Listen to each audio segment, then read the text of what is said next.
un air de famille, élégant, mélancolique, hors du temps. Avec ses portraits, Modigliani est entré dans l'histoire de l'art. Des visages peints il y a plus d'un siècle, mais reconnaissables entre tous. Comment le peintre a-t-il forgé son style? Réponse dans le choix du 20h.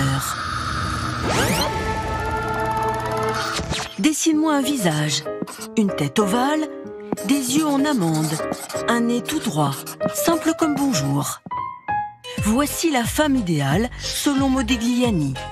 Ces visages ovales, au long cou, deviennent la marque de fabrique du peintre. Né en Italie, Amadeo s'installe à Paris en 1906.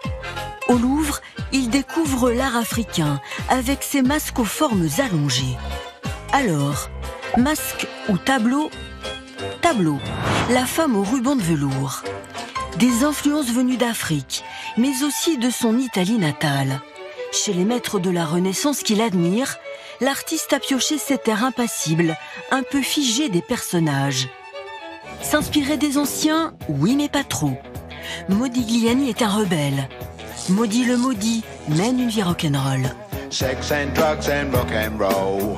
Transgressif aussi dans sa peinture, il est le premier à peindre les yeux de cette façon, sans pupille, et ce n'est pas tout. On voit ici que les yeux sont en amande, très effilés, ils ne sont pas tout à fait identiques. Il y a un œil qui est très légèrement plus clair que l'autre. Et finalement, une personnalité qui a plusieurs facettes peut être représentée justement dans ces légères contradictions, ces légères nuances.